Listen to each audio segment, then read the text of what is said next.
মুসলিমরা কেন হারলো জানেন? তাদের শক্তি কম ছিল না, সংখ্যা কম ছিল না, সম্পদও কম ছিল না।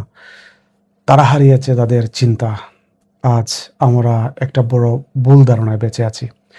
আমরা ভাবি আমাদের সমস্যা রাজনীতি, আমাদের সমস্যা অর্থনীতি, আমাদের সমস্যা শত্রু। কিন্তু বাস্তবতা অনেক গভীর এবং অনেক কঠিন।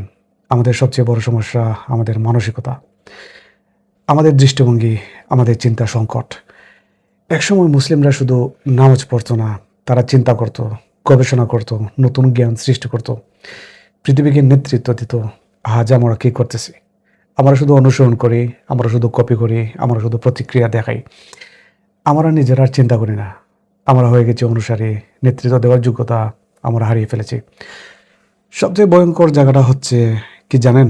আমরা নিজে দিয়ে আমাদের শক্তিকে ভাগ করে ফেলেছি। একদল মনে করে শুধু ধর্ম যথেষ্ট, আরেক দল মনে করে শুধু আধুনিক জ্ঞানই যথেষ্ট। কিন্তু এই বিভক্তি আমাদের সবচেয়ে বড় দুর্বলতা। কারণ ইসলাম কখনো জ্ঞানের বিরুদ্ধে না, ইসলাম কখনো যুক্তির বিরুদ্ধে না। ইসলাম প্রথমকে মানুষকে বলেছিল পড়ো, চিন্তা করো, বুঝো।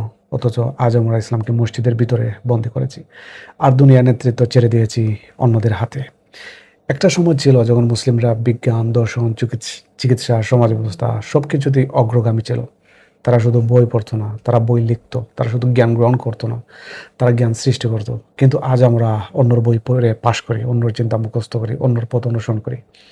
আমরা হয়ে গেছি ব্যবহারকারী, স্রষ্টা না। আজ মুসলিম সমাজে নেতৃত্বের সংকট দেখা দিয়েছে।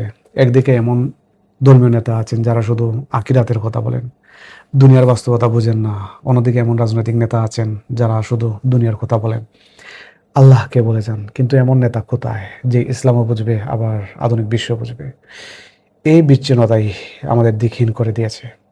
আজ আমরা যখন বিশ্বের বিভিন্ন জায়গায় নির্যাতন দেখি, আমরা কাঁদি, দুঃখ করি, খুব প্রকাশ করি, কিন্তু আমরা বুঝতে চাই না এই অবস্থাটা হঠাৎ করে আসেনি। এটা এসেছে বছরের পর বছর আমাদের চিন্তার অবহেলা, জ্ঞানের অবহেলা, আত্মপরিচয়ের অবহেলার কারণে। আমরা আমাদের মূল হারিয়েছি, তাই আমরা দুর্বল হয়েছি। কিন্তু এখানেই শেষ না। ইতিহাস আমাদের একটা শিক্ষা দেয়, যখনই মুসলিমরা তাদের চিন্তা ঠিক করেছে, তাদের দৃষ্টিভঙ্গি ঠিক করেছে, তারা আবার উঠে দাঁড়িয়েছে, আবার পৃথিবীকে নেতৃত্ব দিয়েছে। তাই সমাধান একটাই, আমাদের আবার চিন্তা করা শিখতে হবে। ইসলামকে শুধু আচার হিসেবে না, পূর্ণ জীবন ব্যবস্থা হিসেবে বুঝতে হবে। কোরআনের দৃষ্টিভঙ্গি দিয়ে বাস্তব সমস্যার সমাধান খুঁজতে হবে। আমাদের এমন শিক্ষা দরকার যা শুধু চাকরি না, চিন্তা তৈরি করে। আমাদের এমন নেতৃত্ব দরকার যা আল্লাহকে ভয় করবে, আবার দুনিয়াকে বুঝবে। আমাদের নিজেদের পরিচয় ফিরে যেতে হবে, নিজেদের সভ্যতার প্রতি আত্মবিশ্বাস ফিরিয়ে আনতে হবে। মনে রাখবেন,